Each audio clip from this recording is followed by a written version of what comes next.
भगवान श्री कृष्ण के अमृत संदेश को आप लोग सुन रहे थे। भगवान ने गीता में अलग अलग अंदाज में बहुत तरह के संदेश हमें दिए। आप लोग जानते हैं कि 18 अध्याय हैं गीता के और 700 श्लोक।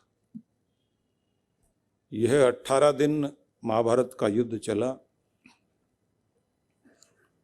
और दोनों तरफ की 18 अक्षौहिणी सेना कुरुभूमि में आकर खड़ी हुई, जिसमें दोनों तरफ से जो योद्धा महारथी थे वो भी 18 ही थे।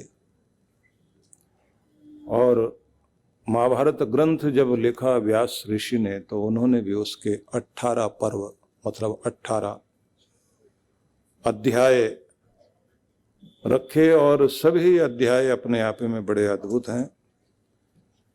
जो भीष्म पर्व है या कहिए शांति पर्व में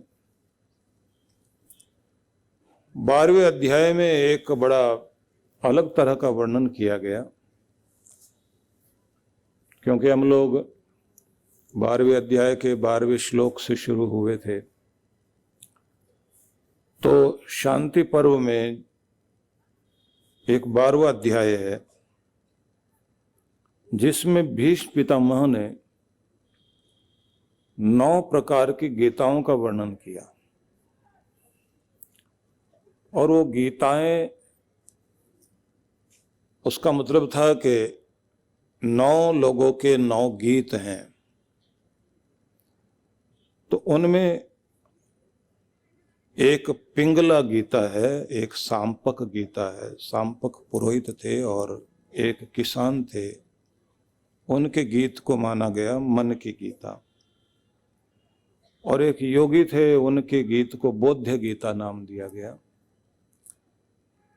ऐसे एक विचकल या विछक्नु नाम के राजा थे, उनके गीत को भी विछक्नु गीता नाम दिया गया। ऐसे हरित या हरिता गीता, जिसको कहते हैं कि वो एक सन्यासी थे जिनके गीत प्रकट हुए, और उसी में एक राक्षस के गीत को भी लिया गया। एक वृत्रा नाम के व्यक्ति हुए, उनके नाम के आधार पर भी कहा गया कि उनकी भी एक गीता है, उनका भी एक गीत है। इसी प्रकार से पराशर नाम के ऋषि का भी संदेश, जो बड़े ही दार्शनिक थे, उनकी भी गीता कही गई।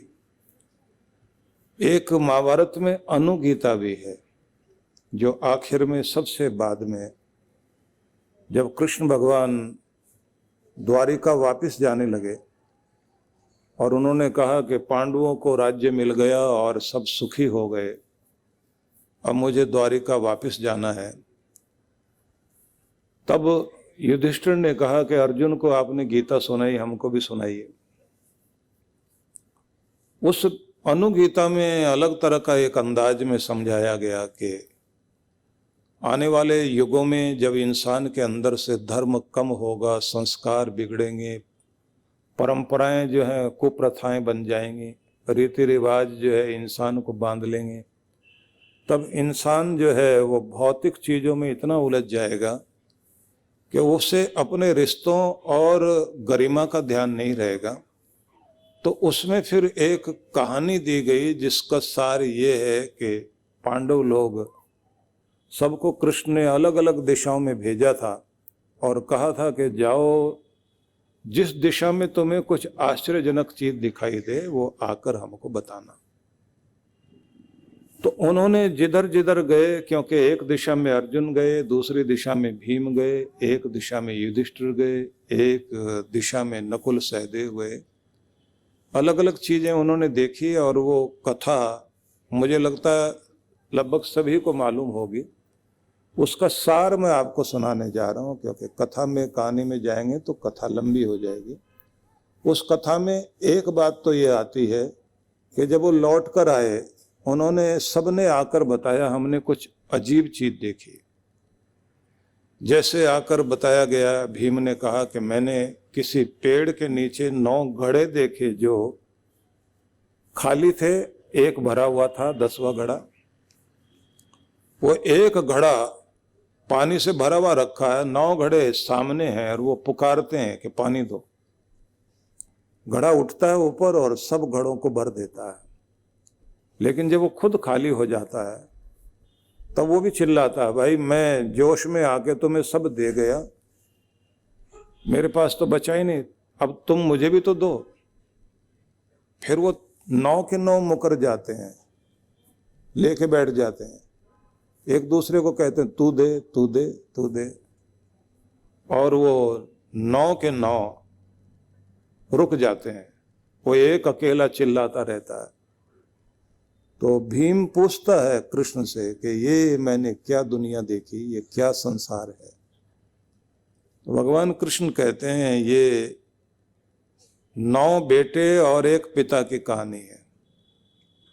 उस एक ने 9 बेटों को पाल पोस कर इतना योग्य बना दिया, उनके घर भर दिए उसने, लेकिन जब 9 से उसने वापस मांगा तो एक दूसरे को कहते हैं तू दे पहले, तू दे तब मैं दूं।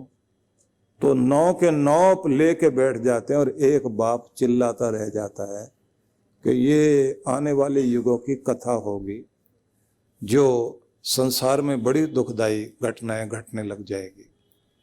उसके बाद की कथा में आता है कि तालाब का वर्णन करते हैं आकर अर्जुन, ये कहते हैं कि मैंने जो देखा उसमें 3 तालाब देखे। एक तालाब में पानी है, बराबर वाला खाली, उससे अगले वाला भी खाली। तो दोनों पानी मांगते हैं, तो ये तालाब बराबर वाले को नहीं देता, उछाल के पानी जो आखिरी वाला है उसको दे रहा है। कि ये क्या है? बोले ये भाई है। भाई जो है अपने बराबर वाले भाई को नहीं दे रहा, और एक और कोई है जो भाई नहीं है,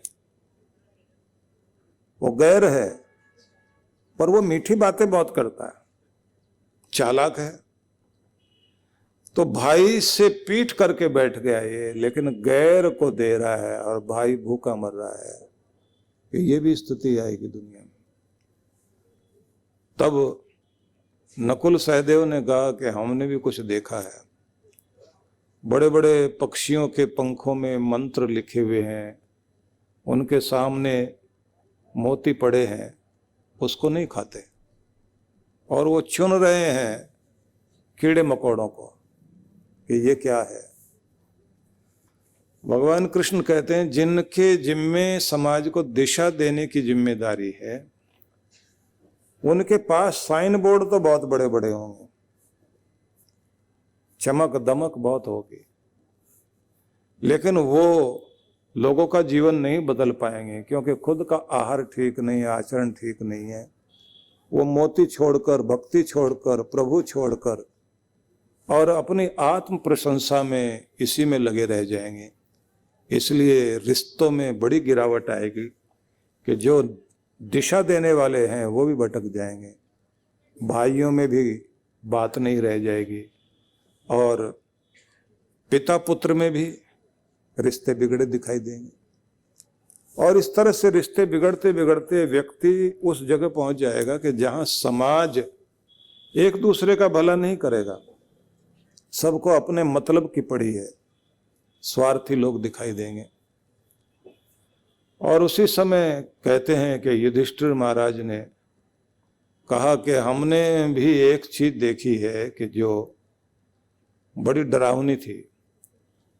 ऊपर से पहाड़ों के ऊंचाई से गिरती हुई चट्टान को देखा, जो टकराती थी चट्टानों से और आग जलती थी, और पूरे जंगल में आग लगती आती थी, तो सब तबाह हो रहा था। तो जैसे ही वो टकराते टकराते नीचे की तरफ लुढ़कती गई चट्टान, तब हमने देखा कि लगता था कि पूरी दुनिया तबाह हो जाएगी।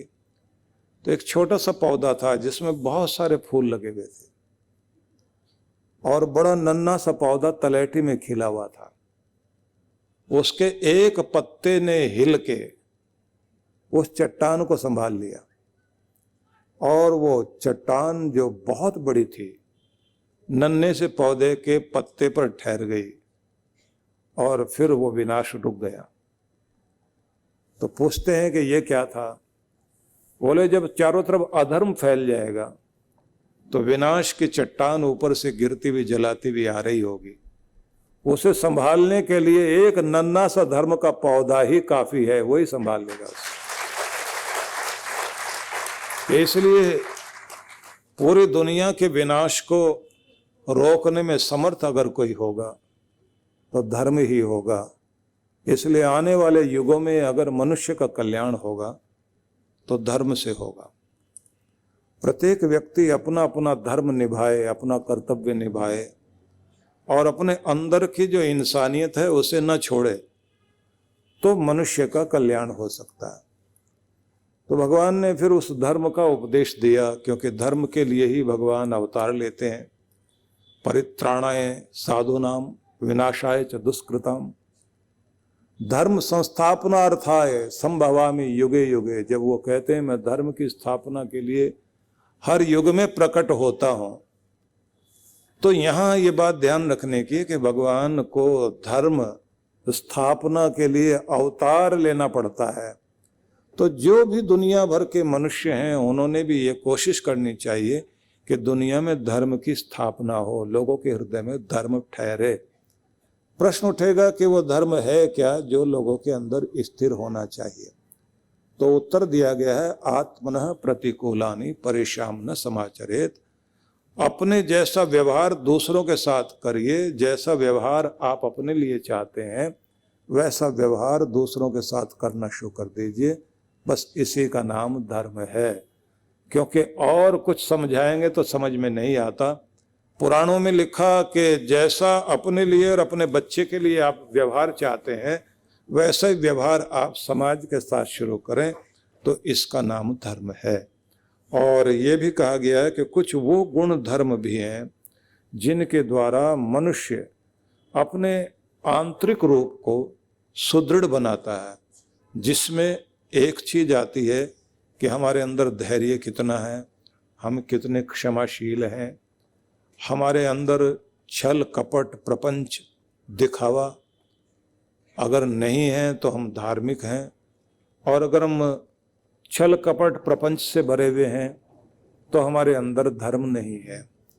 फिर आगे कहा कि तुम अपने ऊपर कितना कंट्रोल कर सकते हो, क्योंकि समाज में रहोगे तो समाज का व्यवहार तुम्हें भड़काएगा भी।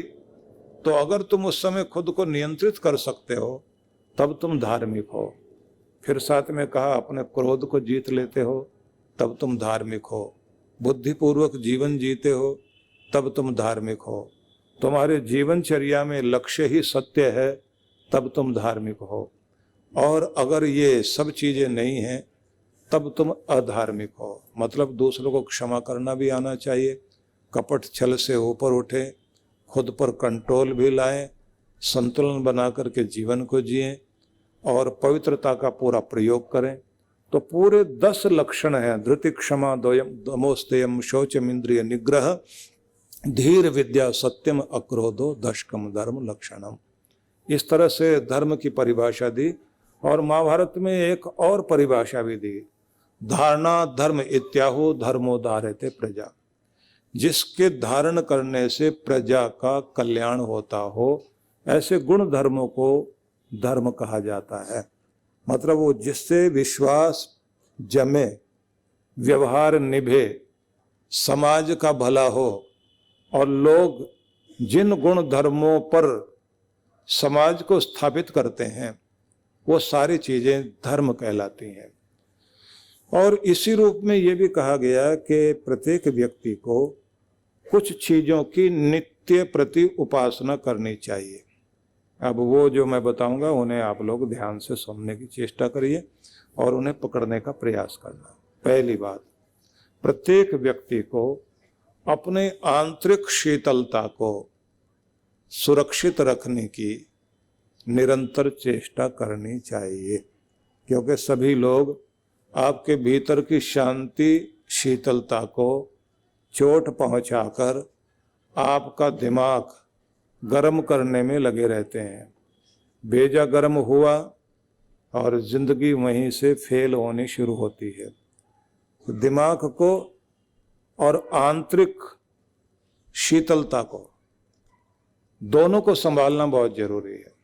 पीछे आपको मैंने बताया था कि जितना जितना मस्तिष्क आपका शांत रहता है, आप उतने बढ़िया डिसीजन लेते हैं, अच्छी योजना बनाते हैं, बुद्धि तभी आपकी अच्छे से काम करती है।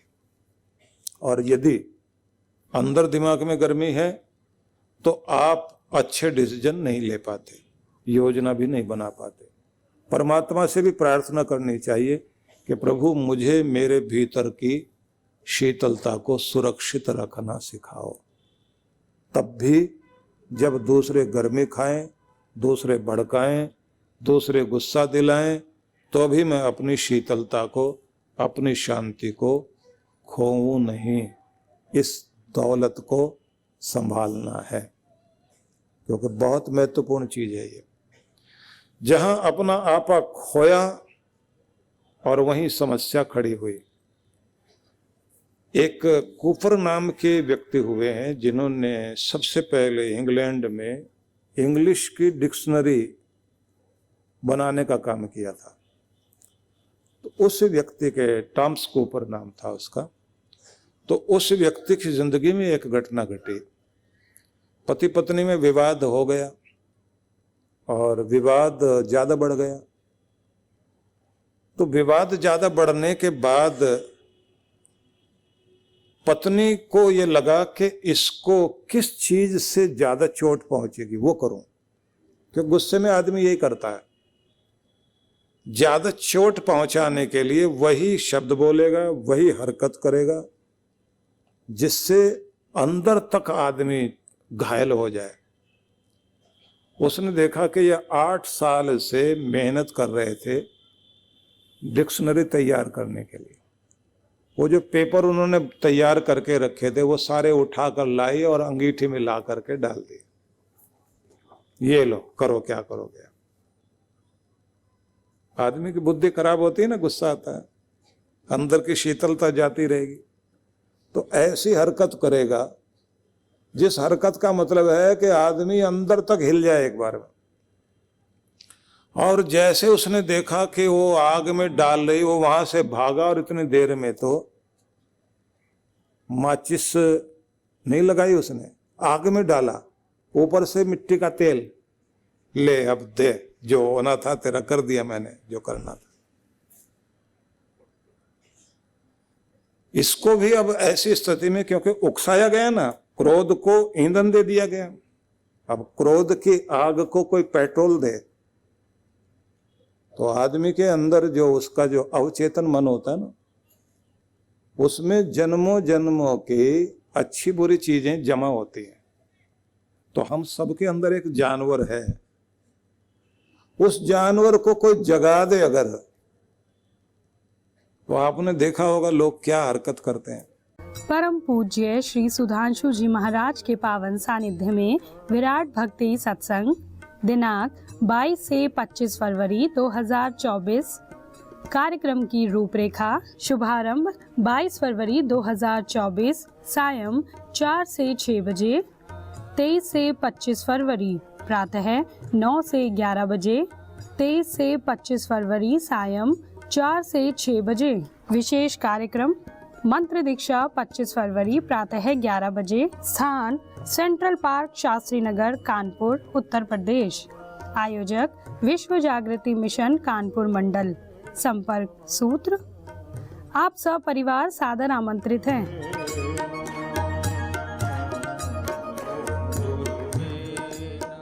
परम पूज्य श्री सुधांशु जी महाराज एवं डॉक्टर अर्चिका दीदी जी के पावन सानिध्य में विराट भक्ति सत्संग दिनांक 29 फरवरी से 3 मार्च 2024। कार्यक्रम की रूपरेखा। शुभारंभ 29 फरवरी 2024 सायं 5 बजे से 7 बजे। 1 मार्च से 3 मार्च प्रातः 8 बजे से 10 बजे एवं सायं 5 से 7 बजे। विशेष कार्यक्रम मंत्र दीक्षा 3 मार्च दोपहर 12 बजे। स्थान लाल परेड ग्राउंड, जहांगीराबाद, भोपाल, मध्य प्रदेश। आयोजक विश्व जागृति मिशन भोपाल मंडल। संपर्क सूत्र, आप सपरिवार सादर आमंत्रित हैं।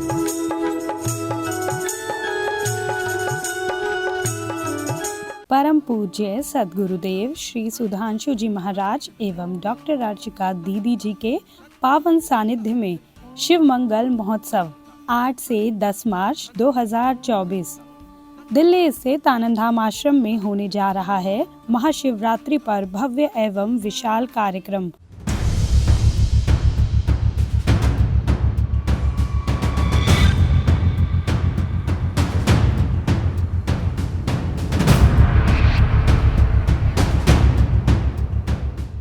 जिसमें भगवान शिव की विशेष कृपा प्राप्त करने के लिए होगा शिव ध्यान, घूम रहा है